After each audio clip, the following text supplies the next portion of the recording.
એવું હમણાં મથેણ તબિયત વંદામી સ્વામી હાજી સુખસાતામાં હાજી મથેણ વંદામી સ્વામી સુખ સતામાં ઓલમાં મોટી બુક દે હા ચાલો મધ્ય વંદામી સ્વામી. હાજી વંદના કરી દઈએ સ્વામી વંદના. હા કરી લ્યો. વિકૃતો અયયણમ ભયાયણમ વંદામી નમસ્સામી સત્કારેમી સમ્માનેમી કલ્યાણમ મંગલમ દેવ્યમ ચેયમ ભજવાસામી મથેણ મથેણ વંદામી. વંદના. વિકૃતો હમ અયયણમ ભયાયણમ વંદામી નમસ્સામી સત્કારેમી સમ્માનેમી કલ્યાણમ મંગલમ દેવ્યમ ચેયમ ભજવાસામી સ્વામી મથેણ મથેણ વંદામી. વંદના. વિકૃતો અયયણમ ભયાયણમ વંદામી નમસ્સામી સત્કારેમી સમ્માનેમી કલ્યાણમ મંગલમ દેવ્યમ ચેયમ ભજવાસામી મથેણ વંદામી. સ્વામી મથેણ આમાં વંદામી સ્વામી સ્વામી સુખસાતામાં છો. હાજી સુખ હાજી નમો રિયંતાણંગ નમો સિદ્ધાણંગ નમો આયર્યાણંગ નમો વસાયણંગ નમો લોય સબ સાહુણંગ એસો પંચ નમોકારો સૌ પાવપણાસણો મંગલાણં ચ સૌભ્ય સિમ પડમમ હવૈ મંગલમ પડમમ હવૈ મંગલમ ઓમ નમો નાનસ્સ ઓમ નમો સૂયસ્સ ઓમ નમો સૂર્ય દેવ્યાય ઓમ નમો વાયણાર્યસ્સ ઓમ નમો બંબીએ લીવીએ તીર્થંકરો ગણધરો પૂર્વધરો શ્રુતધરો વાચનાચાર્ય યુગ પ્રધાન આચાર્ય ઉપાધ્યાય સાધુ સાધુ ભગવંતો જીન શાસન દેવ જીન શાસન માતા આદિ સમસ્ત ઉપકારી તત્વો આપ સર્વની આજ્ઞા હો શરણો હો સૌરભ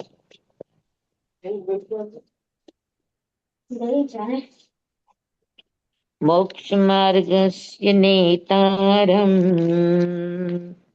ભેતારમ કર્મ ભૃભૃતામ જ્ઞાતારમ વિશ્વતત્ત્વાનાં વંદે તદ્ગુણલબ્ધયે વંદે તદ્ગુણલબ્ધયે. આજે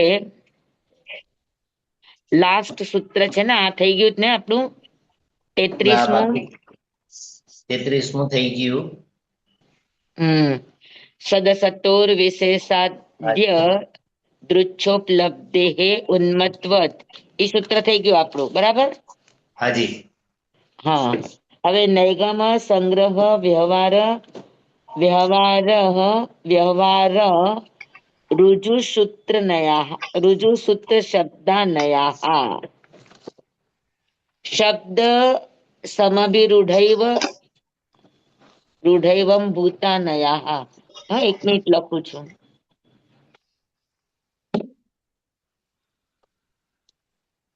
નૈગમ સંગ્રહ નૈગમ સંગ્રહ વ્યવહાર વ્યવહાર રુજુસૂત્ર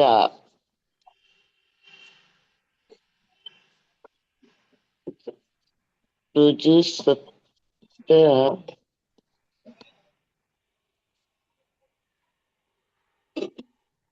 વ્યવહાર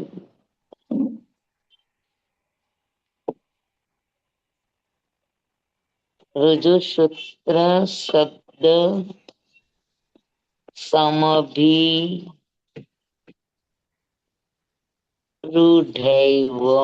ભૂત.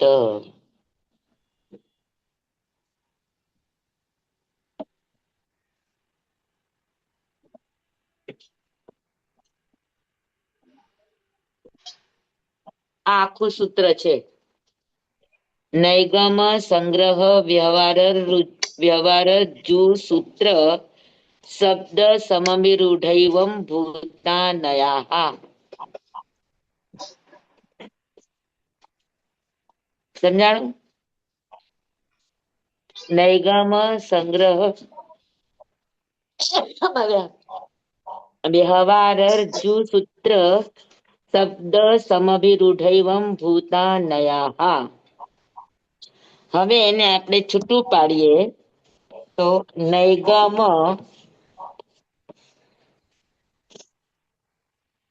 સંગ્રહ વ્યવહાર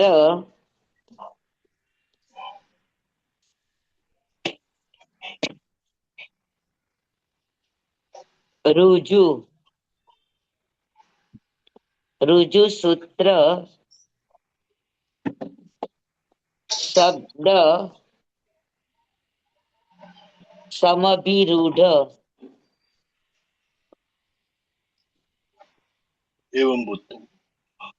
એવં ભૂતા નયાહ. એનો સંધિ વિચ્છેદ કરો તો આવી રીતે થાય.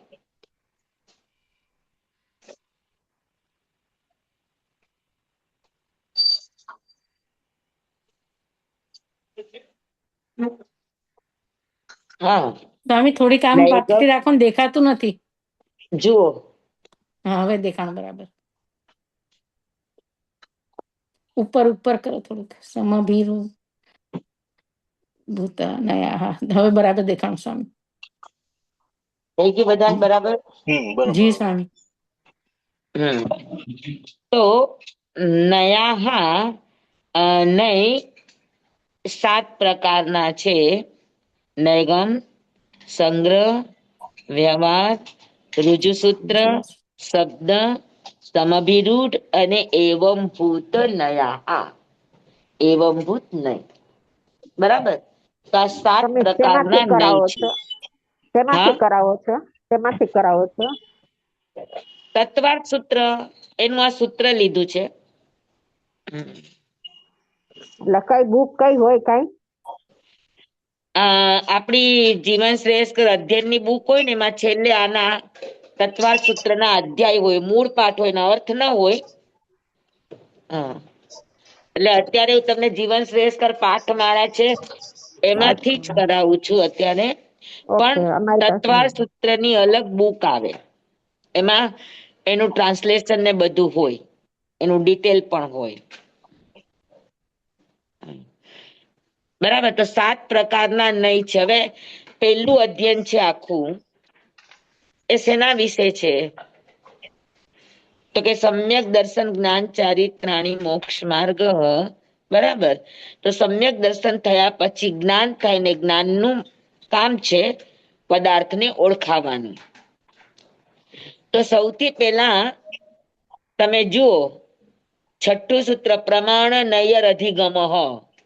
જ્ઞાન થવા માટેના 2 માધ્યમ છે, પ્રમાણ અને નય. પ્રમાણ અને નય દ્વારા જ્ઞાનની પ્રાપ્તિ થાય છે. તો 7મા સૂત્રથી લઈને 33 સૂત્ર સુધી પ્રમાણની વાત થઈ. હા, કે ભાઈ જ્ઞાનમ પ્રમાણમ, જ્ઞાન છે એ પ્રમાણ છે. બરાબર. તો પ્રમાણથી તમને વસ્તુના, સમસ્ત વસ્તુના પદાર્થનો બોધ થાય, એ પ્રમાણ છે. તો પ્રમાણથી પણ તમને વસ્તુનો બોધ થાય અને નયથી પણ વસ્તુનો બોધ થાય. તો વસ્તુનું જ્ઞાન કરવા માટેના 2 માધ્યમ છે, પ્રમાણ અને નય. સૂત્ર 6ઠ્ઠું પ્રમાણ નયર અધિગમ. પ્રમાણ અને નય દ્વારા અધિગમ એટલે જ્ઞાનની પ્રાપ્તિ થાય છે. બરાબર. આપણે શરૂઆતના સૂત્રો જોયા એમાં. પછી પ્રમાણ કોને કહેવાય? હા, તો પછી એને કહ્યું કે ભાઈ જ્ઞાનમ પ્રમાણમ, જે જ્ઞાન છે એ પ્રમાણ છે. બરાબર. હા, વસ્તુનો બોધ કરાવવામાં એ સક્ષમ છે. પછી એમાં આપણે નિર્દેશ, સ્વામિત્વ, એ કહ્યું, સત્સંખ્યા, ક્ષેત્ર, જ્ઞાન પ્રાપ્ત કરવા માટેના અલગ અલગ, કોઈ નિર્દેશથી વસ્તુની ઓળખ થાય, કોઈ સ્વામીથી વસ્તુની ઓળખ થાય, એ આપણે જોઈએ. બધાને યાદ છે ને? બરાબર. હલો.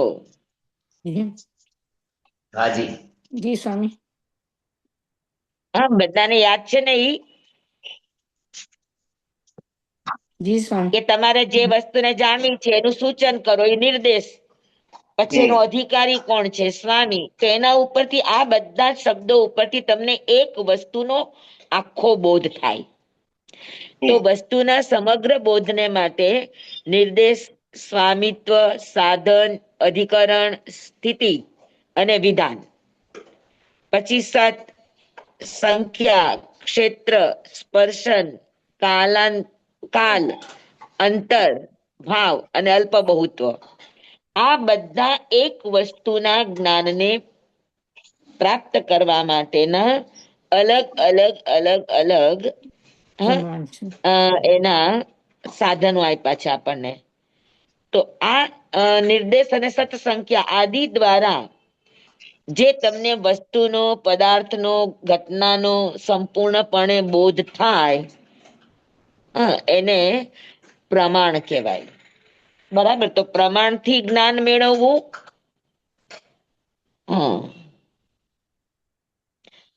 અને નયથી જ્ઞાન મેળવવું.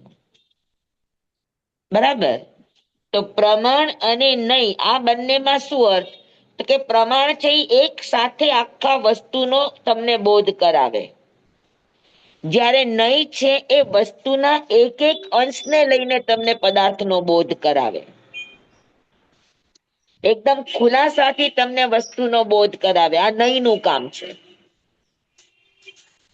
સત્યના અનેક પાસાઓ છે, એમાંથી એક એક પાસો લઈને તમને સમજાવે. આ નયનું કામ છે. અને સમગ્ર પાસાઓને એક સાથે લઈને સમજાવવું આ પ્રમાણનું કામ છે. સમજાણું? જી સ્વામી. હા. તો નય એટલે સત્યનો એક અંશ. સમગ્ર પદાર્થનું જ્ઞાન કરવું આ પ્રમાણ છે, અને પદાર્થના એક એક અંશનું જ્ઞાન કરવું આ નય છે. પણ નય સમજવા માટે તમારી પાસે દ્રષ્ટિકોણ જોઈએ, વિશેષ. શું વિશેષ દ્રષ્ટિકોણ જોઈએ? તો કે જો એ દ્રષ્ટિકોણ ન હોય તો નયાભાસ થઈ જાય. તમને વસ્તુનું જ્ઞાન થવાને બદલે તમને વસ્તુથી તમે ભટકી જાઓ. જે પદાર્થને જે દ્રષ્ટિએ કીધો છે એ દ્રષ્ટિએ માનવું આ નયનું કામ છે. ખાલી વસ્તુના વર્તમાન અંશને જ પકડશે, અથવા તો વસ્તુના જે તે અંશને લઈને જ કહેશે. બરાબર. તો નય એવું આપણને શીખવે કે આ જગતમાં કોઈ પણ અસત્ય નામની ચીજ કે અસત્ય નામનો પ્રસંગ કે અસત્ય નામનો પદાર્થ નથી. કોઈને કોઈ દ્રષ્ટિએ વસ્તુ સત્ય છે. કોઈ નામની દ્રષ્ટિએ સત્ય છે, કોઈ સ્વરૂપની દ્રષ્ટિએ સત્ય છે, કોઈ તો અલગ અલગ અલગ અલગ રીતે. તો ક્યાંય પણ જગતમાં અસત્ય નામનો પદાર્થ કે અસત્ય નામની ઘટના વસ્તુ નથી. જગતમાં જે પણ છે તે બધું સત્ય જ છે, પણ એ સત્યને ઓળખવા માટેની ઝીણી દ્રષ્ટિ, સૂક્ષ્મ દ્રષ્ટિ, આને કહેવાય નય. બસ આ નય ઉપર જ આખું સાપેક્ષ દર્શન છે. અને એકાંતવાદનો મૂળ આ છે. સાત ભંગ, નય, આ બધા અનેકાંતવાદને સિદ્ધ કરનારા પાસાઓ છે. અને જેની પાસે નય, નિક્ષેપ, પ્રમાણ, સપ્તભંગ, આ બધાની સમજણ જેની પાસે છે, કોઈ દિવસ કોઈ પણ વસ્તુના નિર્ણયમાં ગોટાળો નહીં કરે, કે કોઈ પણ વસ્તુને જડ દઈને ખોટી નહીં કહી દે. સાચી છે આ અપેક્ષા, એ સાચી છે આ અપેક્ષા, એ સાચી છે. તો એ વિરોધ એનો ટળી જાય, ભેદ દ્રષ્ટિ એની ટળી જાય. બીજા પ્રત્યે દોષ જોવાનો જે અંદરથી અભિગમ હોય એ એનો તૂટી જાય. કે વસ્તુ કોઈને કોઈ દ્રષ્ટિએ તો સાચી છે જ જગતમાં. 7 નયમાંથી એક નય તો છે જ કે જે વસ્તુને સત્ય સાબિત પુરવાર કરે છે. હે ને? તો નહીંને સમજવાની આ વિશેષતા છે કે હરેક વ્યક્તિને, હરેક વસ્તુને, હરેક ઘટનાને, હરેક પ્રસંગને તમે અગર જો નહીંની દ્રષ્ટિથી જોતા શીખી જાઓ તો જગત આખું બિન વિરોધ થઈ જાય, અનેકાંતમય થઈ જાય. સમજાણું? સમજાણું કે નહીં? સમજાણું, પણ આ બધાનો અસત્ય નથી એમ એ વસ્તુ જરાક મગજમાં બેસતી નથી.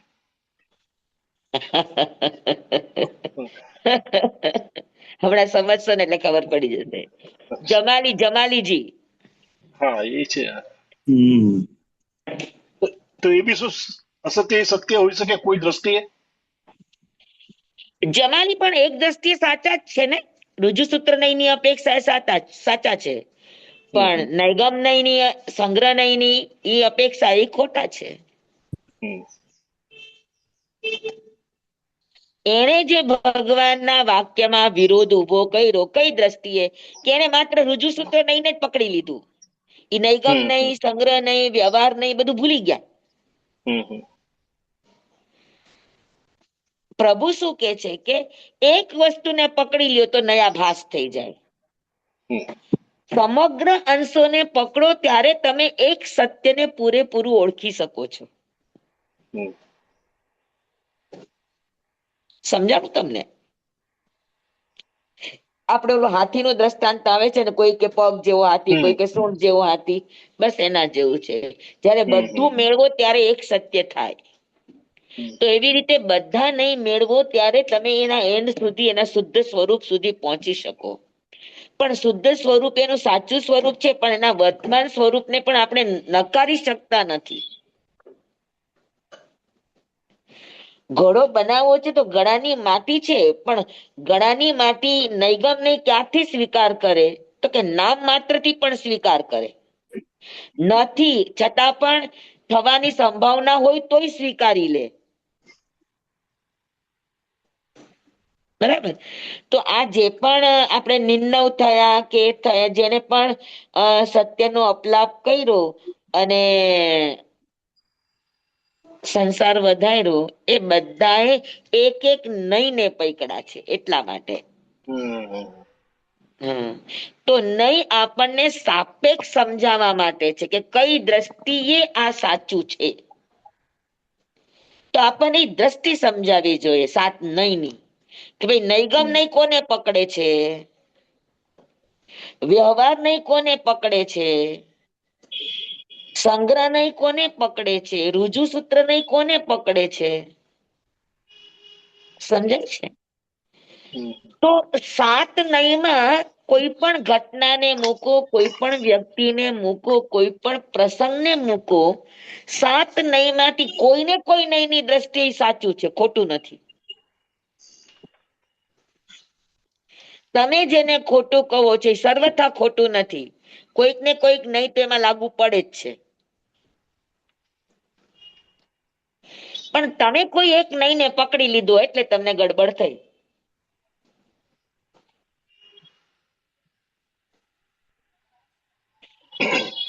વડલાનું બીજ હોય એમાં કોઈ વડલો જુએ તો ખોટું છે કે આ વડલો છે?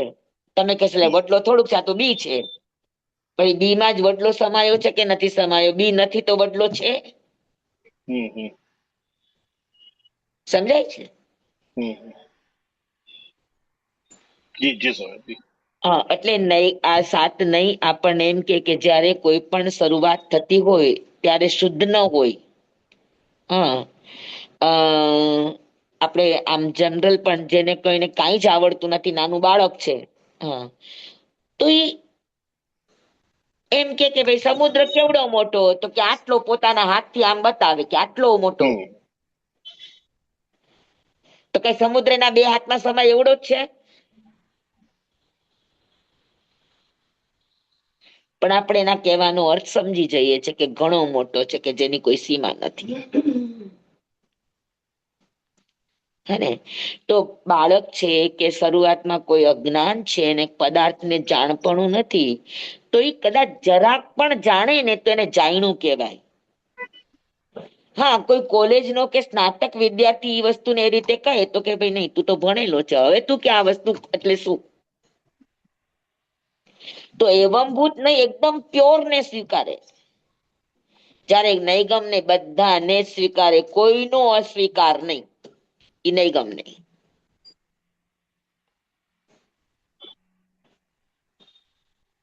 સમજાણું?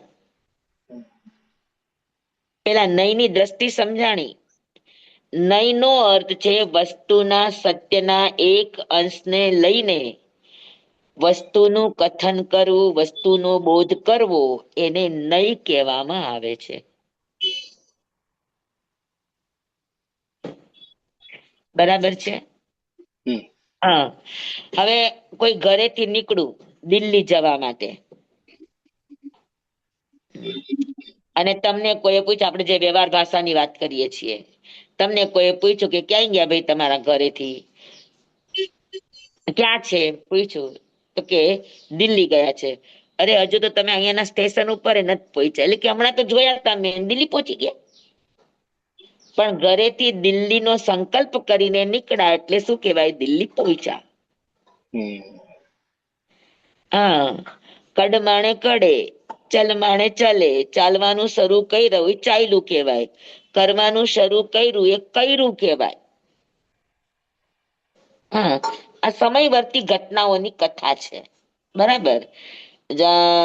જમાલીજીએ કીધું કે પથારી થઈ ગઈ, એમ કીધું તો કે પથારી થઈ ગઈ નથી, થઈ રહી છે. તો થઈ રહી છે એને થઈ ગઈ કેમ કહેવાય? આ જમાલીનો પ્રશ્ન હતો. કેમ કે જમાલીએ રુજુસૂત્રને પકડ્યું. રુજુસૂત્ર કે શું કે, તો કે થઈ ગયું ત્યારે જ એને થયું કહેવાય, એ પહેલા એને ન કહેવાય. જયારે નૈગમ એમ કે શરૂ કર્યું ને, સંકલ્પ કર્યો ને પથારીનો, અને સંકલ્પ કરવા માટે હાથમાં ખાલી ચાદર લીધી પાથરવા માટે, તો પણ ઈ કામ થયું કહેવાય.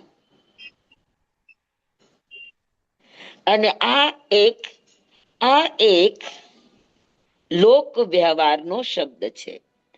લોકમાં આવો વ્યવહાર પણ ચાલે છે કે કામ શરૂ કર્યું, કામ કરવાનો સંકલ્પ કર્યો અને શરૂ કર્યું, એને શરૂ થયું, એને કામ થયું કહેવાય. તો નૈગમ નયથી જગતમાં તમામ વસ્તુ તમને સત્ય પુરવાર કરી દે.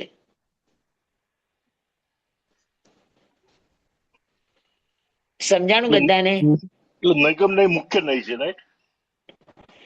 નૈગમ નહીં શરૂઆતનો નહીં, શરૂઆતનો છે. કે વસ્તુ ટોટલ અશુદ્ધ છે, એમાં જરાક પણ આપણને સારું દેખાય તો આપણને એમ થાય કે હા સારું થઈ ગયું. ભલે પૂર્ણ સારું નથી, પણ છતાં જરાક સારું થયું.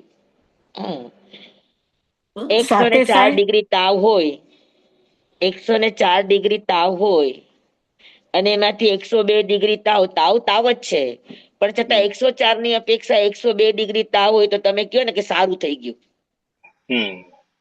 પણ હજુ સારું નથી થયું. હજુ તમારા શરીરમાં તાવ તો છે જ. એક પ્રશ્ન છે. હાજી. એટલે બધાના ભેગા મળે ત્યારે પ્રમાણ થયું એમ કેવાય? પ્રમાણ બંને અલગ છે, બંને અલગ છે. બસ સમગ્ર વસ્તુને લઈને કથન કરવું આ પ્રમાણનું કામ છે, અને એક પાસાનું વર્ણન કરવું, એક પ્રસંગોને લઈને કેવું એ નયનું કામ છે. દરેક કામ અલગ છે.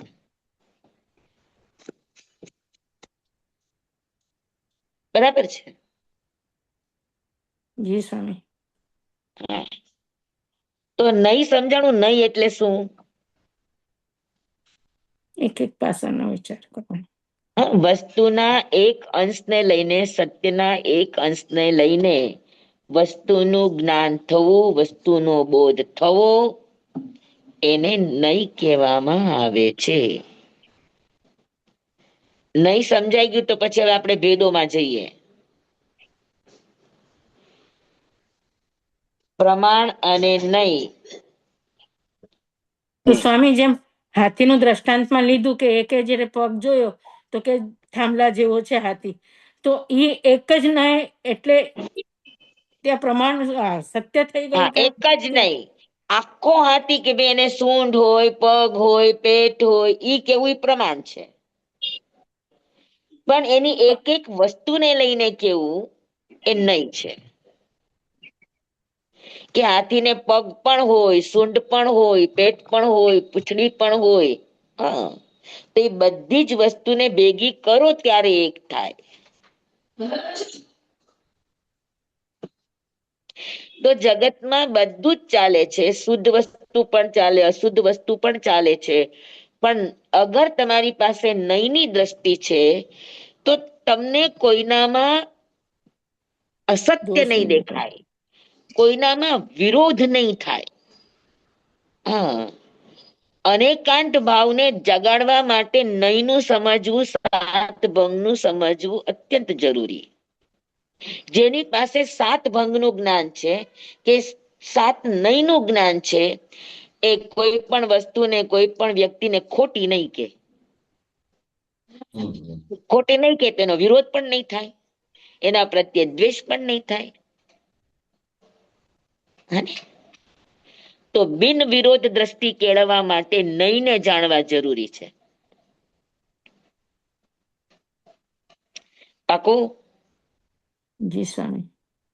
દરેક વસ્તુને બારીકાઈથી જોઈને નિર્ણય આપવો, એવું થયું ને. યસ યસ યસ, એક એક સત્યના એક એક જીનામાં જીના પાસાને, કેમ કે હમ, સત્ય કોઈ દિવસ એક ન હોય, અનેકાંત હોય તો જ સત્ય બની શકે. હમ, હમ. સમજાણું ને? જી સ્વામી. તો વસ્તુને હરેક દ્રષ્ટિથી જોઈને કેવું આ પ્રમાણનું કામ છે. અને વસ્તુને હરેક દ્રષ્ટિકોણે કથન કરવું આ નયનું કામ છે. નય અંશને પકડે છે ને પ્રમાણ અંશીને પકડે છે.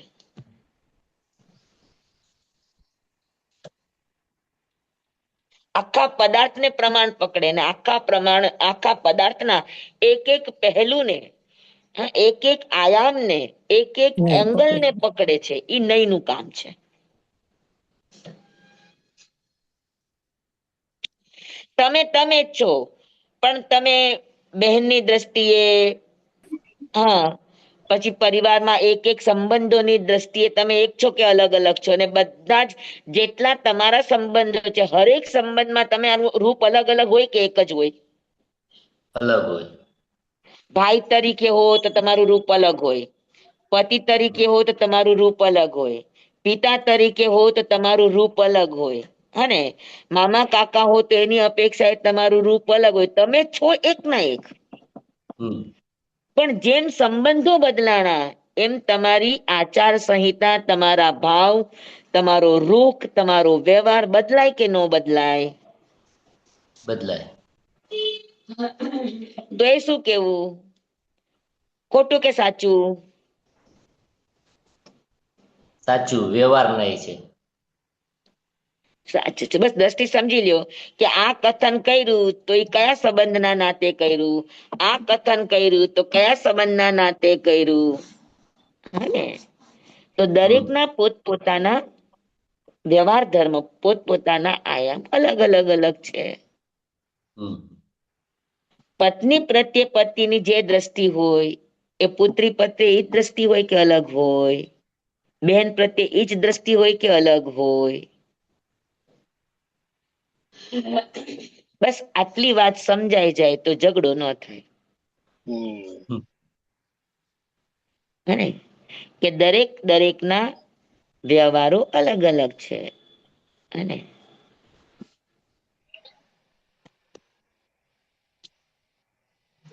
તમે તમારી બેનને ન કીધું, મને કીધું. અરે, બેનને કેવું એક અલગ વાત છે, પત્નીને કેવું અલગ વાત છે. અગર જો આ નહીં સમજાતા હોય તો એને આમાં વિરોધ કરવાનો પ્રશ્ન જ ના આવે.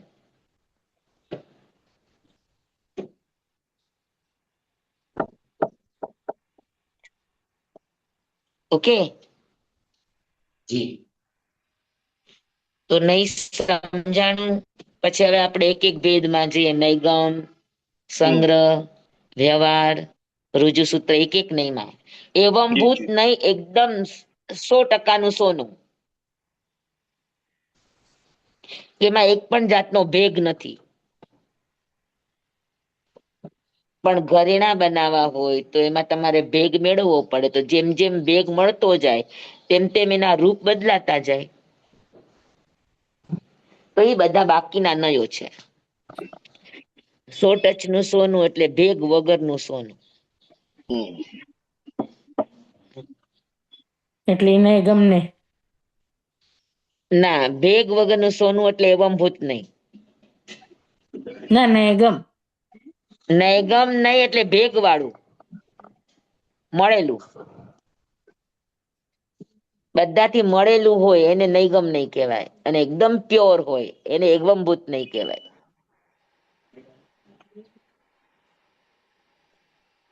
ચાલ આપણે વસ્તુથી સમજશું એટલે તમને એકદમ સમજાઈ જશે. હમ અત્યારે તમને ગોટો થશે, ખાલી નહીં નો અર્થ જ ખાલી સમજી લ્યો કે સત્યના એક અંશને ગ્રહણ કરીને વસ્તુનું કથન કરવું એને નહીં કહેવાય. હમ નહીં છે એ સત્યનો એક અંશ છે, પૂરું સત્ય નથી, સત્યનો એક અંશ છે. હવે નૈગમ નહીં, નૈગમ કોને કહેવાય તો કે ન એક ગમઃ ઇતિ નૈગમ.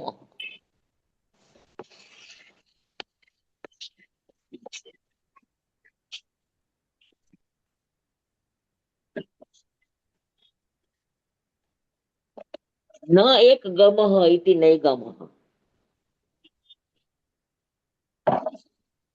એટલે ગમ એટલે જ્ઞાન, જેને જ્ઞાન વસ્તુનું જ્ઞાન મેળવવામાં કોઈ એક પ્રકાર નથી, અનેક રીતે જે વસ્તુને ગ્રહણ કરી લે છે એને નૈગમ નહીં કહેવાય. જેમ કે હું કહી દઉં આ ભગવાન છે, આ ભગવાન છે, આ તો ચોક હોલ્ડર છે, પણ મેં આને કીધું કે આ મારા ભગવાન, તો નૈગમ નહીં શું કહેશે કે હા, કારણ કે તમે આમાં સંકલ્પ કર્યો છે, તમે આમાં આરોપણ કર્યું છે તમારા ભાવોનું, તો તમારી એ દ્રષ્ટિ આ ભગવાન છે. જેમ પ્રતિમાને અત્યારે આપણે ભગવાન તરીકે પૂજીએ છીએ, એ શું છે? નૈગમ નહીં છે. ભગવાન થોડાક છે, ભગવાન તો મોક્ષે વયા ગયા છે, પણ ભગવાનનું આરોપણ એનામાં કરવામાં આવ્યું છે, એને સ્થાપવામાં આવ્યા છે, એટલે આપણે એને ભગવાન તરીકે સ્વીકારીએ. નૈગમ નહીં કે ઇટ્સ ઓકે, સાચી વાત છે કે એમાં તમે ભગવાનનો સંકલ્પ તો કર્યો છે ને, તો સંકલ્પથી સ્વીકારવું ત્યાંથી સત્યની શરૂઆત થાય.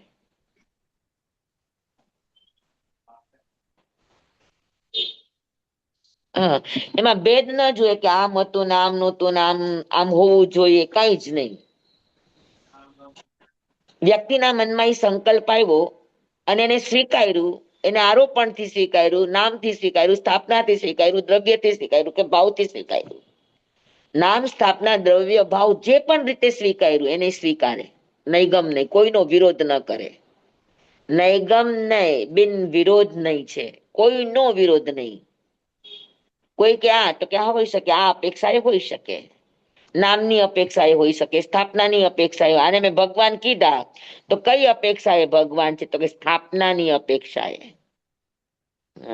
મેં આનું નામ પાર્શ્વનાથ રાખી દીધું.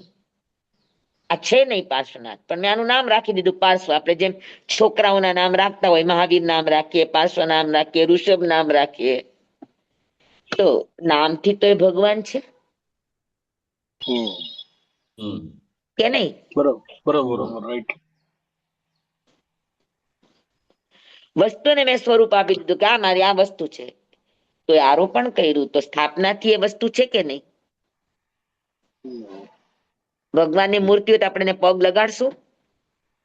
નહીં. નહીં લગાડીશું. કામ નથી લગાડતા? તો કે આપણે એમાં ભગવાન જોઈએ છે. કઈ અપેક્ષા એ? તો કે સ્થાપનાની અપેક્ષા એ. હા, કાલ સૂર્યા કસાય 500 પાડા માયરા નહોતા, પણ છતાં 500 પાડા માયરાનું પાપ લાગ્યું. કઈ અપેક્ષા એ? સ્થાપના. સ્થાપના. હા, પાડાનું ચિત્ર બનાવીને એને મારતો ગયો, તો સ્થાપનાથી તેને પાડાને જ માર્યા. તો 500 પાડાનું પાપ લાગ્યું. કયો નહીં હતો? તો કે નૈગમ નહીં. સમજાણું? હમ હમ ઈ નામને પણ સ્વીકારે, એ આકારને પણ, સ્થાપના એટલે આકાર, એ આકારને પણ સ્વીકારે. હા, એ દ્રવ્ય, એ વસ્તુનું આગળ ભૂત અને ભવિષ્ય રૂપ હોય એને સ્વીકારે, અને ભાવ એટલે વર્તમાન રૂપ હોય એને પણ સ્વીકારે.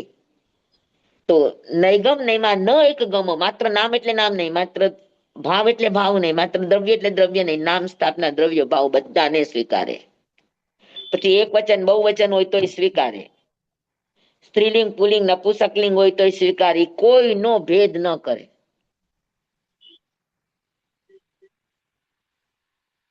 એને ગમને. એને ગમે. સમજાણું બરાબર? જી જી તો નૈગમ નહીં બધાને સ્વીકારે. માટીને કોઈ ઘડો કહી દે તો એ વિરોધ ન કરે. વડના બીજ નહીં વડલો કહી દે તો નૈગમ નહીં વિરોધ ન કરે. સર્વ જીવ છે સિદ્ધ સમ એવું કહેતો પણ નૈગમ નહીં વિરોધ ન કરે કે આ બધા જીવમાં સિદ્ધત્વ તો પડ્યું જ છે. હમ મૂળમાં તો એ શુદ્ધ ને સિદ્ધ જ છે.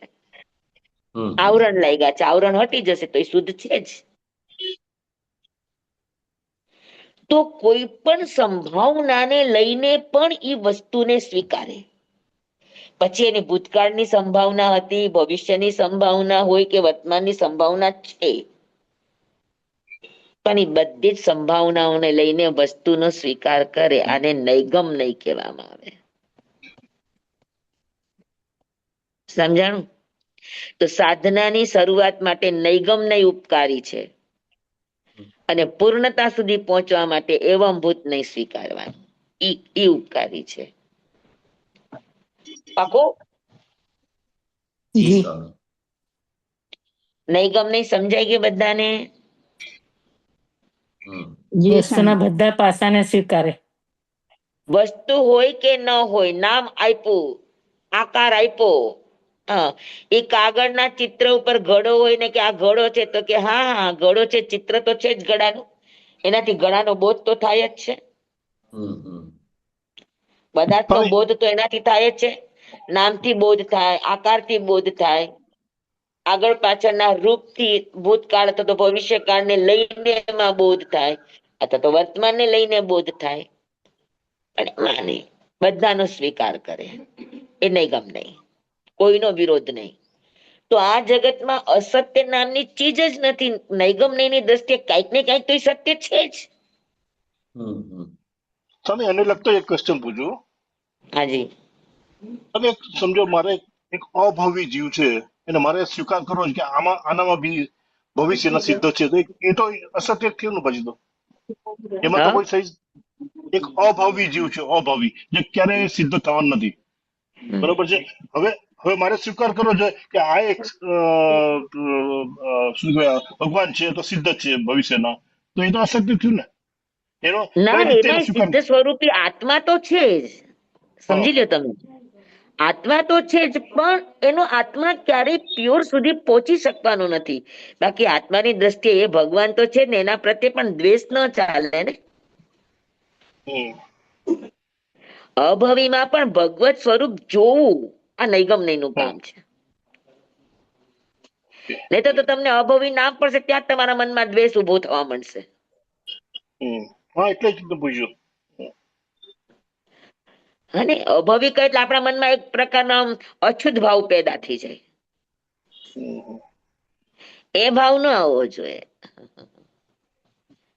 નૈગમ નહીં અભવીમાં પણ સિદ્ધત્વ સ્વીકારે.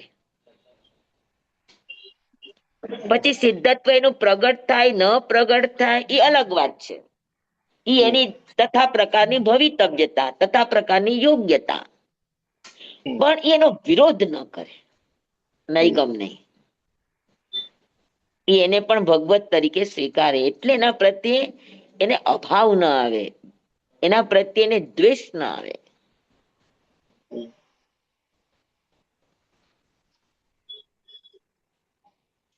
સમજાય છે? હા, અમારે અનકાઈમાં ગુરુદેવને તો અભવીને કઈ કહેવાય જ નહીં. અમે અભવી શબ્દ આવે એટલે ગુરુદેવનો લાડકો દીકરો. અચ્છા. હા, અભવીને તો ગુરુદેવ બહુ સરસ રીતે એને ખતવે, બહુ સરસ એનું મૂલ્યાંકન કરે. કે અભવી છે એ તો વ્યવહારનો સિદ્ધ છે, કે બીજાને સિદ્ધ કરે ને પોતે સંસારમાં રહે, બીજાના માટે પણ પોતે ખપી જવા તૈયાર થાય, આ ભવી. ચાલ. પણ અભવી પણ ચારે ગતિમાં તો જાય જ ને સ્વામી. હા હા, ચારે ગતિમાં છે. પણ એને અનાદિકાળથી એને એની જાતે જ એવું બિરુદ મળી ગયું હોય કે આ જીવ અભવી છે. પરિણત ન થતું હોય, ભાવિત ન થતું, ઈ દ્રષ્ટિએ અભવી, કઈ કોઈ એને બિરુદ નથી આપ્યું, એની તથા પ્રકારની યોગ્યતા. હવે કોયડું મગ કોઈ કઈ એને નામ આપ્યું છે? ન ચડ્યો મગ એટલે કોયડું કહી દીધું. સ્વામી એ અભવી કોયડું ક્યારેય મગ ભવી કોઈ થાય જ બનાવ્યો તો નહીં. નથી, કોઈ એને બનાવવા ગયું નથી. તથા પ્રકારની ભવિતવ્યતા. ભવ્યપણું અભવ્યપણું એ પોતાના દ્રવ્યનું પરિણમનમાં પોતે જિમ્મેદાર છે. એમાં કોઈ જ બીજા પરિબળ એને ઈ બનાવવા માટે જિમ્મેદાર નથી. તો સાહેબ ગુરુદેવની દ્રષ્ટિ કેવી ગજબની દ્રષ્ટિ કહેવાય ને, અભવીમાં હા તો કેટલું જોયું એમને, હા, ગજબનું એ તો જોયું એમને. ઘણી વાર એવું કહી દે કે મોક્ષે જઈને તો તમારે સિદ્ધ થઈને બેસી જ જવાનું છે, તમે જગત માટે શું ઉપકારી બનો છો. અભવી એવો છે કે જગત માટે કુરબાન છે, કે એને સિદ્ધત્વ પણ નથી જોઈતું. ઓ માય ગોડ, આવું તો ક્યારે વિચાર નથી કર્યો. પોઝિટિવ કેટલી હે. બહુ પોઝિટિવ, બહુ પોઝિટિવ.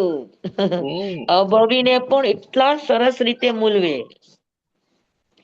એ કપિલા દાસીની પણ એટલી સરસ દ્રવ્યાનુયોગ થી વાત કરે ગુરુદેવ, આપણે છપ થઈ જઈએ. કે તમે શ્રેણિક તમે બોલો. મહારાજાનો ચાટવો દાન દે છે, હું દાન નથી દેતી. તો કે કપિલા દાસી આપણે અભવી કહીને એને તુચકારીએ કે એને દાન દેવાના ભાવ ન થાય. પણ ગુરુદેવ એમ કે ઈ તો બહુ મહાપંડિત હતી. હવે જે દ્રવ્ય પોતાનું નથી, પરાણે કરાવવામાં આવે છે, એમાં પોતાનું નામ આપે કઈ રીતે? એમ જ કે ને કે શ્રેણિક નો ચાટવો દાન આપે છે, હું દાન નથી દેતી. કારણ કે દ્રવ્ય મારું નથી, હું દાસી છું.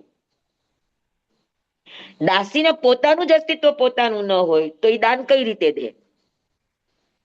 દાન દેવા માટે દાસત્વથી મુક્ત થવું પડે, તો કેવાય મારું દાન છે. સમજાય છે? તો ગુરુદેવ આવું અર્થઘટન કરે. સ્વામી તમે કેવા નસીબદાર કે આવા ગુરુદેવનો સત્સંગ થયો તમને, અને અરે સાથે બહુ રહેવાનો બહુ થયો. બહુ જ. આ તો અમે બધા આ બિરલા, આ મને તો નઈ અને બિરલા કે બિરલા. નઈમાં નિક્ષેપમાં બધામાં આવા બધા ન્યાયના વિષયમાં મારામાં બહુ ગડબડ હતી, બહુ જ કન્ફ્યુઝિંગ હતું. અનકાઈ ગુરુદેવ પાસે ગયા પછી આ બધા કન્ફ્યુઝન મારા સમાપ્ત થઈ ગયા. આપણે થોડાક નસીબદાર કહેવાય કે આપણને એનો ખુલાસો મળે. હા. હા, ને એટલે નૈગમ નૈની દ્રષ્ટિ પોઝિટિવ થવા માટે ધ બેસ્ટ. હમ. કે હરેક ને તમે નૈગમ નૈથી સ્વીકારો તો તમારો બિન વિરોધ એક અસ્તિત્વ તમારું તૈયાર થશે. આનાથી દુનિયાના ઝઘડા ખતમ થઈ જાય. હા ને, સીધી જ વાત છે. હા. અનેકાંત નું મૂળ આ છે નૈગમ. હમ. હમ. અનેકાંત કહો, શ્યાદવાત કહો,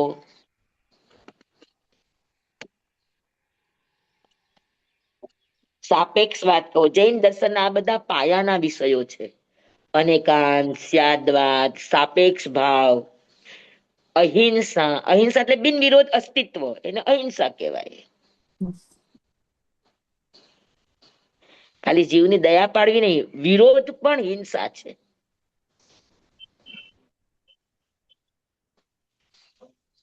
પાકું? એ પાક્કું પાક્કું. તો નૈગમ નહીં એટલે કોઈ પણ નામ, સ્થાપના, દ્રવ્ય, ભાવ, ચારે ચાર નિક્ષેપ, હરેક પ્રકારના વર્તમાન, ભૂત, ભવિષ્ય, કોઈ પણ કાળને લઈને, કોઈ પણ સ્વરૂપને લઈને કથન કરે તો નૈગમ નહીં એનો એ વસ્તુ તરીકે સ્વીકાર કરે, વિરોધ ન કરે. કોઈ કાગળની વસ્તુને બનાવે તો કે ભાઈ છે તો ખરી ને વસ્તુનો તમને એનાથી બોધ તો થાય છે ને, તો નઈનું કામ બોધ જ કરાવવાનું છે. પછી તમને નામથી બોધ થયો હોય કે આકારથી બોધ થયો હોય કે વસ્તુના સ્વરૂપથી બોધ થયો, ફરક શું પડે છે? વસ્તુનું જાણપણું થવું આ મહત્વ છે.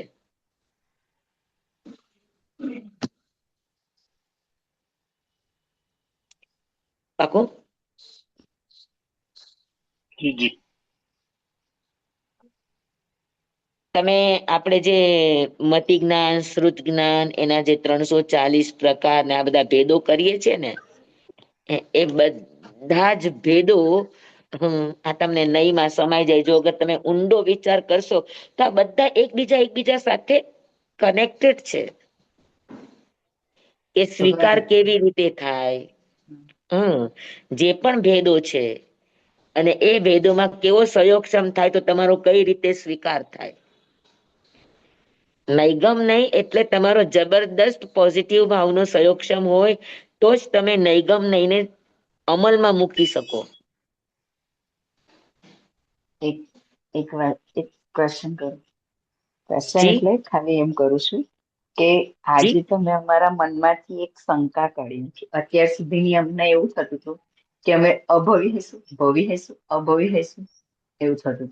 આજે તમે જે કહ્યું ને એના પરથી બહુ પેલે થઈ ગયું કે ઓકે જે હશું એ બહુ હવે પકડી રાખવા જેવો વિષય નહીં લાગે તમને. આજે તમે જે આ ખુલાસો કર્યો ને પોતાનું જ ખાલી બહુ વિચારવું એ ભવી અને જગતનું વિચારવું એ અભવી. ભવિ પોતાને પ્રતિક શુદ્ધ આટલું કરવાનો બધું પ્રયાસ કરે એ ભવી અને જગત આખા માટે ખપી જવાની તૈયારી હોય એ અભવી. નવી દ્રષ્ટિ જાદો.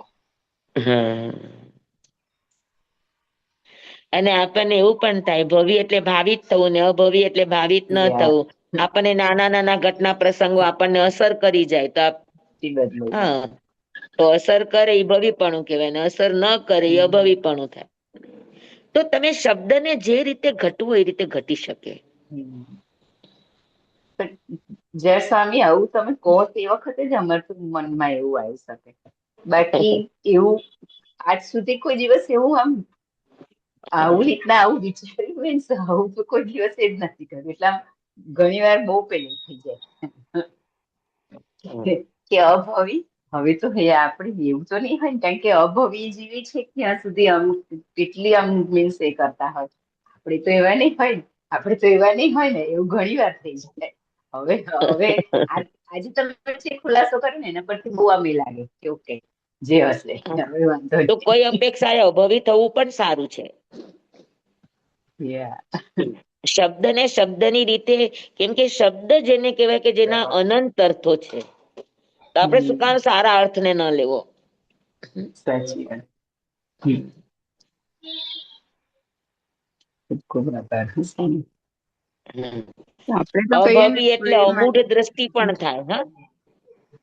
આપણે કહીએ ને કે કોઈના માટે ખપી જવું તો એ તો સારી નિશાની છે ને. તો સારી જ નિશાની છે. અને આપણે પોતાના માટે કરીએ તો આપણે કહીએ સ્વાર્થી છે. ગુરુદેવના 2 લાડકા દીકરા, એક અભવી ને એક કર્મ. એ કર્મને માટે પણ કાંઈ જ અમને હંમેશા એમ કે કર્મની 158 પ્રકૃતિ છે એમાંથી એક પણ પ્રકૃતિ એવી નથી કે જે તમને દુઃખ દેવા આવતી હોય. કર્મ માં છે, કર્મ ઉપકારી છે. કર્મને સમજ્યા વગર ધર્મમાં પ્રવેશ જ ન થાય. આવી બધી ઘણી બધી વાતો કરે ગુરુદેવ. પણ એ બધી વાતો અમને શરૂઆતમાં નહોતી સમજાતી. હવે જેમ જેમ વિચારતા થઈને ગુરુદેવની દ્રષ્ટિ રીતે વિચારીએ તો આપણને એમ કે સાચી જ વાત છે ને. એક પણ પ્રકૃતિ એવી બતાવો કે જે આપણને દુઃખ દેવા આવતી હોય. લો નાના યાદ સ્વામી કર્યા. કે છે આજે ગુરુદેવનો જન્મ દિવસ છે 16 ડિસેમ્બર. હા સરસ. કર્મની પ્રકૃતિ તો 145 છે ને. નહીં, આપણે નામ કર્મની પ્રકૃતિને વિસ્તારથી કરો તો થાય ને. બંધન સંઘાતન ને તમે ખુલ્લી કરો તો નામ કર્મની 103 પ્રકૃતિ છે. એમ કરીને તમે કરો તો આખી 8 કર્મની પ્રકૃતિ ગણો તો કેટલી થાય? 158 કે 57 થાય ને. કર્મને માં કેમ ગણ્યું? તો કર્મમાં જ છે કે નહીં. છોકરાના હાથમાં ચક્કુ હોય અને છોકરું બાળક નાનું છે જેને ચક્કુનો વિવેક નથી તો એના હાથમાં તમે ચક્કુ રહેવા દેશો? નહીં દેવા દઈએ. શું કામ? વાગી ન જાય ત્યાં. એના હાથમાં હશે, વાપરતા આવડતું નથી, ક્યાંક પોતાના શરીરમાં જ વગાડી બેસશે અને છોકરાના હાથમાંથી ચક્કુ લઈ લે ને છોકરો રોવે કે માં મારી ખરાબ છે, મને ચક્કુ આપ્યું નહીં. તો ન આપ્યું એ સારું કે ખરાબ? સારું. એમાં આપણી પાસેથી કોઈ વસ્તુ કર્મ લઈ લે, કારણ કે આપણી પચાવવાની તાકાત નથી, આપણે એનો ઉપયોગ દુરુપયોગ તરીકે કરશું તો આપણને ન આપે, તો કર્મ ઉપકારી કે ઉપકારી. ઓ સ્વામી, હા. એ રીતે તો હા. વિચારતા જ નથી અત્યારે ગયા. આપણને જ્ઞાનાવરણી કર્મ કેવળ જ્ઞાન નથી આપતું. સમજી લો કે કેવળ જ્ઞાન આપે તો થાય શું? પચાવવાની તાકાત છે? નહીં. નથી. કોઈ એકનું રહસ્ય આપણને જાણમાં આવી ગયું કે જે બહુ જ જગન્ય કોટીનું છે, અને એ સત્ય આપણને કોઈ સારી વ્યક્તિનું જાણવા મળ્યું તો આપણને એમ થાય કે લે, આવું આ વ્યક્તિ આવી.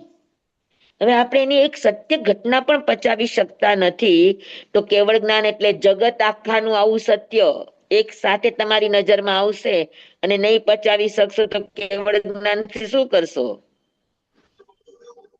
બરાબર છે, બહુ જ. અજીર્ણ થઈ જાય. હમ તો કોઈ પણ કોઈની રહસ્યમય ઘટના, કોઈનું ગમે તેવું સત્ય હોય અને એ આપણને ઓ ને આ કર્યા વગર પચી જાય તો કેવળ જ્ઞાન થાય. હા. સત્યને પચાવતા આવડે ત્યારે એક એક જ્ઞાન આગળ વધતું જાય.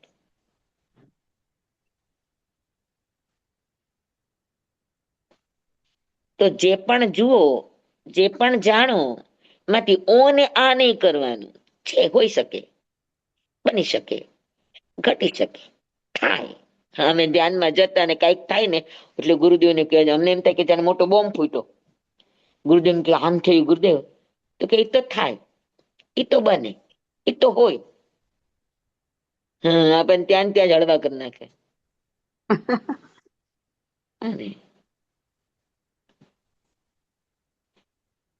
અને સહજતા રાખવા માટે કોઈ પણ વસ્તુને એકદમ હળવાશથી લેતા શીખવાની. હળવાશથી, કોઈને પણ આમ જોર દઈને કે ભાર દઈને નહીં લેવો. હમ. ચાલો, આપણે ક્યાં વયા ગયા? 8 વાગ્યા. તો નૈગમ નહીં સમજાણું. હવે નૈગમ ના પ્રકાર છે: ભૂત નૈગમ નહીં, ભાવિ નૈગમ નહીં અને વર્તમાન નૈગમ નહીં. બરાબર. ભૂતકાળમાં કોઈ હતા, જેમ કે ભગવાન મહાવીર સ્વામી થઈ ગયા, તો આજે પણ આપણે ચૈત્ર સુધી તેરસ ના દિવસે મહાવીર, ચૈત્ર વધી તેરસ ના દિવસે આપણે મહાવીર જયંતિ કે સુધી ચૈત્ર સુધી તેરસ ના દિવસે આપણે મહાવીર જયંતિ મનાવીએ છીએ. હવે અત્યારે ચૈત્ર સુદ તેરસ ના મહાવીર સ્વામી નો જન્મ થોડોક છે, પણ કોઈક એવી ચૈત્ર સુદ તેરસ હતી કે જયારે ભગવાન મહાવીર જન્મા હતા, અને એને લઈને આપણે આજે એની જન્મ જયંતિ મનાવીએ. તો સાચું કે ખોટું? આજે એની સાચું. જન્મ જયંતિ છે? નથી. તો ખરેખર ન મનાવાય, પણ આપણે મનાવીએ છીએ. તો એ કયો નહીં કહેવાય? નૈગમ નહીં. નૈગમ નહીં કહેવાય. એને ભૂત નૈગમ નહીં કહેવાય. આજે ગુરુદેવની હાજરી નથી, પણ 16 ડિસેમ્બર છે, તો આજે ગુરુદેવનો જન્મદિવસ ઉજવશે. અને આજે કયો દિવસ? તો હમણાં જ અમારા નાના માસ્તરીએ કહ્યું કે આજે ગુરુદેવનો જન્મદિવસ છે. તો જન્મદિવસ આજે છે, તો આજે શું ગુરુદેવ જૈનમાં? તો કે ના, કોઈક 16 ડિસેમ્બર એવી હતી કે જ્યારે ગુરુદેવનો જન્મ થયો હતો, તે એના ઉપરથી વર્તમાન 16 ડિસેમ્બરે પણ એનો જન્મદિવસ ઉજવવો. આ કયો નહીં કહેવાય? નિગમ ને. કે ભૂત નૈગમ નહીં કહેવાય. ભૂત નિગમ ને. બરાબર છે. ફોટોને જોઈને આપણે આપણા વડીલોને જાણીએ, ઓળખીએ, પહેચાને, નાના બાળકોને પરિચય કરે કે આ દાદા છે, આ છે, દાદાને પગે લાગતી દાદા છે, છતાં પણ આપણે એને દાદા માનીએ છીએ. કઈ અપેક્ષા? એ તો કે નહીં ગમે એની અપેક્ષા. એ ફોટામાં પણ દાદાનો સ્વીકાર કરે એનો, કેમ કે એ પણ નાના બચ્ચાઓને દાદાની ઓળખ કરવામાં એ ઉપયોગી બને કે ન બને? હા. અને ઈ ચહેરાને યાદ કરતા કરતા કરતા કરતા કરતા કરતા એ ઊંડો ઉતરી જાય તો એને 34 સ્મરણ જ્ઞાન થાય, તો રિયલમાં એને દાદા દેખાય. તો હમ નૈગમ નહીં પણ તમારા અંદરના જ્ઞાન ખોલવામાં, વસ્તુના બોધ કરવામાં તમને ક્યાંક ને ક્યાંક નિમિત્ત તો બને જ છે. હમ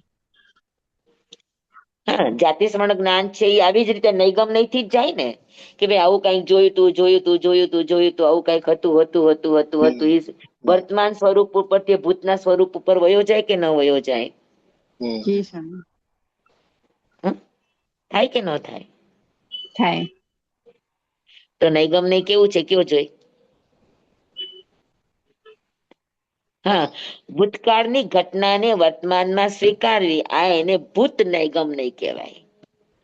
ભવિષ્યની વસ્તુને લઈને વર્તમાનમાં સ્વીકાર કરવો એને ભાવિ નૈગમ નહીં કહેવાય.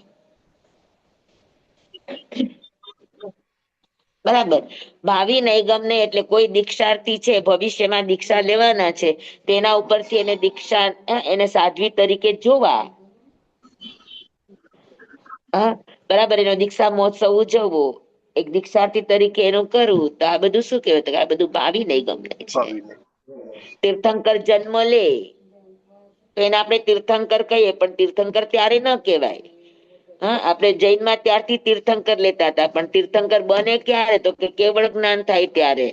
તો જૈનમાં ત્યારથી કેવળ જ્ઞાન થયું ત્યાં સુધી તમે એને તીર્થંકર તરીકે સ્વીકાર્યા. ઇન્દ્ર મહારાજા તીર્થંકર તરીકે એના કલ્યાણકો ઉજવવા આવી જાય, તો આ બધું એને તીર્થંકર માને છે કઈ અપેક્ષા? તીર્થંકર તો છે નહીં. એ તો એને કેવળ જ્ઞાન થાય ત્યારે તીર્થંકર નામકર્મ પ્રકૃતિનો ઉદય થાય. તો કે નૈગમ, ભાવિ નૈગમ નહીં ની અપેક્ષા. હા, દિલ્હી ગયા નથી, જશે ભવિષ્યમાં, પણ દિલ્હી જવાનો સંકલ્પ કરીને નીકળ્યા અને તમે દિલ્હી ગયા એમ કહી દીધું, તો એને ભાવિ નૈગમ નહીં. સમજાણું બરાબર? જી. જી સ્વામી.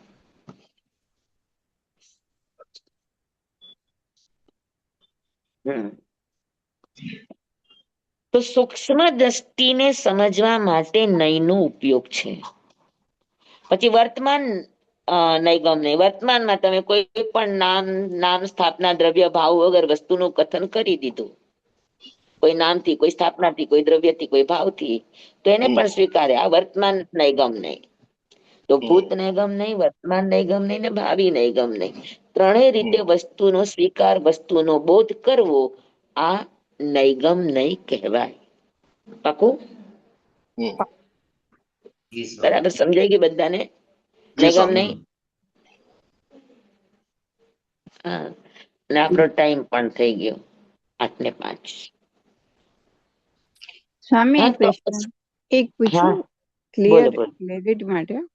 હમણાં આપણે જી, માગસર દસમી ના પોષ દસમી કેમ ઉજવે છે? છે ને બે પ્રકારના પંચાંગ હોય, પૂનમ્યો મહિનો અને અમાસ્યો મહિનો. આજે લોકો પોષ મહિનો માને ને એ બધા પૂનમિયા મહિનાથી માને, એટલે એનો પૂનમ છેલ્લે હોય, અમાસ અચ્છા. પેલી હોય. હા, આપણે ઓકે. પૂનમ પેલા હોય ને અમાસ છેલ્લે હોય. છેલ્લે હોય. હા, હા ને, અચ્છા, તો એવી રીતે. એની અને આપણી પૂનમ સાથે હોય, પણ અમાસ હા, આપણી કરતા 1 મહિનો આગળ હોય. બરાબર. જેમ આપણું મહાસુદ દસમ હોય તો એની પોષ દસમી હોય, અચ્છા, મહાવદ સોરી, એની એની માગસર. પોષ દસમી અને આપણી માગસર દસમી. દસમી. હા, હા. એટલે હા, એ રીતે ઈ આગળ આવ્યું. એટલે વધમાં આપણે પાછળ હોય, એ આગળ હોય. જી સ્વામી. આપણે માગસરમાં હોય તો એ પોષમાં હોય. આપણે જેમ દિવાળી આસો વદ અમાસ છે, તો એ લોકો કારતક વદ અમાસ કે. હા, એ લોકોના પંચાંગમાં કારતક વદ અમાસ હોય, તો એને એ લોકો પૂનમિયા મહિના માને, આપણે અમાસ્યા મહિના માનીએ. પણ તહેવાર બધા એ લોકોના હિસાબે આવે? હા, તહેવાર બધા એ લોકોના હિસાબે આવે તો પછી? હા, અધિકાંશ એ લોકો એના પ્રમાણે ચાલે. કેમ કે પોષ બધી દસમ જ અત્યારે બોલીએ કે પાર્શ્વનાથ ભગવાનનું કલ્યાણ, કેમ એનું હોય માગસર હા એવું બને. પદમાં આવો ફેરફાર આવે, સુદમાં હોય તો ફેરફાર નો આવે. દિવાળી તો દિવાળી બરાબર બે વધમાં હોય ને માં. સુદ સુદ સુદ હોય તો સરખી હોય. અચ્છા. જેમ કે શરદ પૂનમ સરખી હોય, પણ દિવાળી આપણી સરખી ન હોય. આપણો આસો મહિનો હોય, તે લોકોનો કારતક મહિનો. એટલે હવે આપડે પોષ મહિનો ચાલુ થશે તો એ લોકોનું પોષ પૂનમ નો પોષ ચાલુ થશે એમ. હા, આપણે શરૂ આપણે થયો પૂનમ આવે હા એટલે પોષ મહિનો. હા એને તો એમનો એ લોકોને પૂનમ ને પાછળ. પૂનમ આપણી સરખી હોય, પણ હા આપણે હા પોષ પૂનમ પછી આપણે પોષ વદ એકમ આવે, તો એ અચ્છા. લોકોની મહાવદ એકમ શરૂ થાય. હા, સમજાય. હા, બરાબર. જી જી તો જી એ સર. લોકોની શરૂઆત વદ થી થાય, આપણી શરૂઆત હા સુદ આપણે થી થાય. શુદ્ધ થી થાય. અચ્છા. આપણો એન્ડ અમાસ આવે, એનો એન્ડ પૂનમ આવે, એટલે એને પૂનમિયા મહિના કહેવાય. આપણા અમાસ્યા મહિના કહેવાય. બરાબર. જી સમજાય? સ્વામી. હા, સમજાયું. બસ આજે આટલું રાખીએ આપણે. જી સ્વામી, ધન્યવાદ. જમવા મચ્ચામેનમેન ચક્રમ પયાહીનમ વિનયનમ જોગીણમ ગોસૈણમ સુટ્ટુદીનમ દુઠ્ઠું પડી છે એમાં કાલે કૌ સજાવ કાલે ન કૌ સજાવ સજાય સજાય સજાય ન સજાય એમ ભણતા ગણતા ચિંતવતા વિચારતા સુનતા સાંભળતા જ્ઞાનીઓના અનંત અનંત ભાવો છે, અનંત અનંત પર્યાવો છે, અનંત અનંત ગમા છે, અનંત અનંત નઈ છે, અનંત અનંત નિક્ષેપ છે, અનંત અનંત રહસ્ય છે, અનંત અનંત ખુલાસાઓ છે. આમાંથી કોઈ પણ ભાવ ભેદ નહીં, નિક્ષેપ ગમા રહસ્ય ખુલાસાનું સ્ખલન છદ્મસ્ત ભાવે મારા બોલવામાં કહેવામાં સમજાવવામાં આવ્યું હોય, આપના સાંભળવા સમજવામાં આવ્યું હોય તો અરિયસિત કેવડી ગુરુ ભગવાન આપની સાક્ષી આત્મા પરમાત્માની સાક્ષીએ તસ્મિચ્છામિ દુક્કડમ તમેવ સત્યમ તમેવ સત્યમ તમેવ સત્યમ નિઃશંકમ જમ જીનેહિમ પવેયમ શિવમ બનતે શિવમ બનતે શિવમ બનતે. ચાલો, બધાને ખૂબ ખૂબ ધન્યવાદ. ધન્યવાદ. હા, જી માંગલિક અઘરા સ્વામી, અઘરા માંગલિક આપનો વિષયો ખૂબ સ્વામી ગણો છો, ખૂબ આભાર ખૂબ સરસ. સ્વામી. ખૂબ ખૂબ ધન્યવાદ માંગલિક આભાર સ્વામી સ્વામી. કરજો, ભાવ ખૂબ રાખજો. ખૂબ ધન્યવાદ આપનો. સત્સંગ વંદન હાજી. સ્વામી સુખતામાં. હા, બસ બધાની સ્વામી રુચિ માંગલિક અઘરો ફરમાવો. વિષય છે, પણ છતાં બધાની રુચિ કેળવાય છે, એટલે બહુ સારી વાત છે. તમે બહુ સરસ રીતે સમજાવો છો ને સ્વામી, બહુ એટલે સરસ રીતે સમજાવો છો એટલે સ્વામી, બહુ સરસ. ઈઝી. તમે માંગલિક હા હા હા હા, ચાલો. નમો ઓરિયંટાણંગ નમો સિદ્ધાણંગ નમો આયર્યાણંગ નમો વજ્રાયણંગ નમો લોય સૌ સાહુણંગ એસો પંચ નમુક્કારો સૌ પાવપણાસણ મંગલાણમ ચ સૌદેશીમ પડમમ હવૈ મંગલમ પડમમ હવૈ મંગલમ. ગુરુદેવની આજ્ઞા શ્રી શ્રી ચતારી મંગલમ અરિહંતા મંગલમ સિદ્ધા મંગલમ સાહુ મંગલમ કેવલી પનતો ધમો મંગલમ ચતારી લોગુત્તમા અરિહંતા લોગુત્તમા સિદ્ધા લોગુત્તમા સાહુ લોગુત્તમા કેવલી પનતો ધમો લોગુત્તમો ચતારી શરણં પવજ્જામિ અરિહંતે શરણં પવજ્જામિ સિદ્ધે શરણં પવજ્જામિ સાહુ શરણં પવજ્જામિ કેવલી પનતં ધમ્મં શરણં પવજ્જામિ. ચાર શરણા ચાર મંગલ ચાર ઉત્તમ કરે જે નર ભવસાગરમાં ન બુડે તે સકલ કર્મ નું આણે અંત મોક્ષ તણા સુખ લહે અનંત ભાવ ધરીને જે ગુણ ગાય તે જીવ તરીને મોક્ષે જાય. સંસાર માહી શરણાચાર અવર શરણ નહીં કોઈ જે નર નારી આદરે અક્ષય વિચલ પદવી હોય અંગૂઠે અમૃત વસે લબ્ધિ તણા ભંડાર. શ્રી ગુરુ ગૌતમ સ્વામીજી ભગવાનને સમરીએ તો સદાય મન વાંચિત ફલદાતાર સદાય મન વાંચિત ફલદાતાર. બોલો ભગવાન મહાવીર સ્વામી મહાવીર કી જય. સ્વામી કી પૂજ્ય જય. ગુરુદેવ કી જય. જય. ગુરુ મૈયા કી લક્ષ્મીવંદાની જય. સુખસાતામાં જય. સ્વામી, આપનો ખૂબ જય. ખૂબ હાજી. આભાર. આપનો સ્વામી ખૂબ ખૂબ સ્વામી આભાર. સ્વતઃ રહેજો. અંકાય આવી ગયા સ્વામી. હા, આજે અ બુધ ગુરુ શુક્ર આજે મંગળવાર. શુક્રવારે કદાચ પાઠ લેવાનો અવસર નહીં આવે તો હા હા ગુરુવારે નહીં આવે તો કાલે બુધવારે આપણે શુક્રવારનો વિષય લઈ લેશું. જી સ્વામી, લઈ લેશું. કર્મ પ્રકૃતિ. હા હા અને તો હા આવતીકાલે બપોરે આપણે પાછો પાઠ લઈ લેશું. હા જી શુક્રવારે મારો લગભગ વિહાર થશે તો કદાચ નહીં લેવાય પાઠ. તો હા હા સ્વામી. શુક્રવારનો પાઠ આપણે હા તો હા આવતીકાલે લઈ કાલે લેશું. આવતીકાલે. એટલે બુધવારે સવારે કે બુધવારે બપોરે સ્વામી? બપોરે બપોરે બપોરે જય સ્વામી. ભલે. નાખી દઉં. ભલે તમે સ્વામી. લેજો સ્વામી. સાચી લેજો સ્વામી. ને મથાના કર્મ મંદિર. પ્રકૃતિ આવતીકાલે લેશું આપણે, શુક્રવારને હા બદલે. હા હા હા હા. ભલે. હમ. જય જીનેન્દ્ર. જય જીનેન્દ્ર. જય જીનેન્દ્ર. સત્તાના. જય જીનેન્દ્ર સ્વામી, ખૂબ ખૂબ આભાર બધાને. જય જીનેન્દ્ર. જય જીનેન્દ્ર.